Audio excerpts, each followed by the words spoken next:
Smoke பண்றவங்களுக்கான பதிவு இது. Smoke பண்ற ஒருத்தருக்கு கிடைக்கக்கூடிய 5 போனஸ் பத்தி கதைக்க போறோம் இன்னைக்கு. அதுல முதலாவது போனஸ் நுரையீரல் புற்றுநோய்.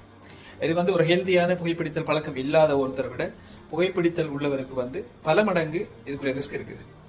இரண்டாவது நுரையீரல் அல்லாத வேறு புற்றுநோய்கள், அதாவது நாக்கில் வரக்கூடிய புற்றுநோய், தொண்டையில மற்றும் உணவு குழாய் உணவு செயல்பாட்டு தொகையோட நுரையீரல் அல்லாத வேறு இடங்கள்ல வரக்கூடிய புற்றுநோய்களுக்குரிய அந்த அபாயம் அவர்களுக்கு மிகவும் கூடுதலாக காணப்படும்.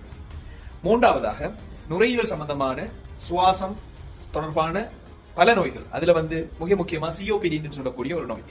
அதுல அவர்களுடைய நுரையீரல்ல சின்ன சின்ன அந்த சுவாசம் கடத்தக்கூடிய டியூப்ல வீக்கம் வரதால COPD என்று சொல்லக்கூடிய ஒரு நோய் வரும்.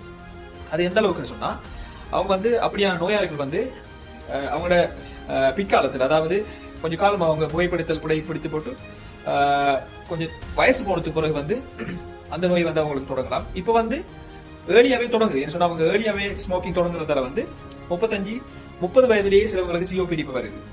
சோ அந்த நோய் உள்ளவங்க கொஞ்ச தூரம் நடக்கல. அவங்களுக்கு ஒரு மாதத்துல பல தடவை ஹாஸ்பிட்டல் அட்மிட் ஆக வேண்டி வரும். அவங்களுக்கு அடிக்கடி நியூமோனியா போன்ற பிரச்சனைகள் வரும். சிலவங்க அந்த இன்ஹேலர்ஸ் தொடர்ந்து பாவிக்க வேண்டும். அவங்க ஒரு நாளைக்கு 3-4 தடவை பாவிக்க முடியும் இருக்காங்க. வீட்டுல ஆக்சிஜன் பாவிக்கக்கூடிய நிலைமை ஏற்படும். அவ்வாறான நோய் தான் இந்த COPD சொல்லக்கூடியது. சோ இது அவங்களுக்கு கிடைக்கக்கூடிய 3வது போனஸ். 4வது ஆண்மை குறைபாடு. இது மிக முக்கியமா இளம் வயதில் உள்ளவங்க மெரி பண்ணாம இளம் வயதில இருந்து ஸ்மோக் பண்ற ஒருத்தரா இருந்தா அவருக்கு ஆண்மை குறைபாடு ஏற்படுத்தக்கூடிய சான்ஸ் 25 இருந்து 45-50% வரை இருக்குது இந்த புகைப்பிடித்தல் பழக்கத்தால். சோ இது 4வது போனஸ் அவங்களுக்கு கிடைக்கிறது. 5வது போனஸ்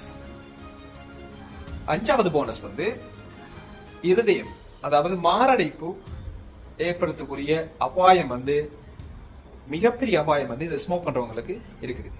கிட்டத்தட்ட நடந்த ஒரு ஆய்வுல குறிப்பிட்ட தொகையான ஹார்ட் சம்பந்தமான டாக்டர்ஸ் மாரை கண்டுபிடிச்சு அவங்கள்ட்ட பேட்டி எடுத்ததுல நீங்க ஒரு அட்வைஸ் சொல்லுவீங்கன்னு சொன்னா இந்த ஹார்ட் அட்டாக்கை தவிர்க்கிறதுக்கு என்ன சொல்லுவீங்கன்னு கேட்டு அவங்க சொல்லிருக்காங்க. முதலாவது நாங்க சொல்லக்கூடிய ஒரே ஒரு அட்வைஸ் ஸ்மோக்கிங் நிப்பாட்டுங்கன்னு சொல்லி. சோ ஸ்மோக் பண்றவங்களுக்கு இந்த 5 போனஸ் கிடைக்கணுமா இல்லையா? சோ 5 போனஸும் தேவையில்லை சொல்லுவாங்க. ஸ்மோக்கை நிப்பாட்டுறதுக்கு இன்றைக்கு ட்ரை பண்ணுங்க. இல்ல இந்த 5 போனஸும் எனக்கு வேணும்னு சொன்னா கண்டினியூ பண்ணலாம். Okay, by.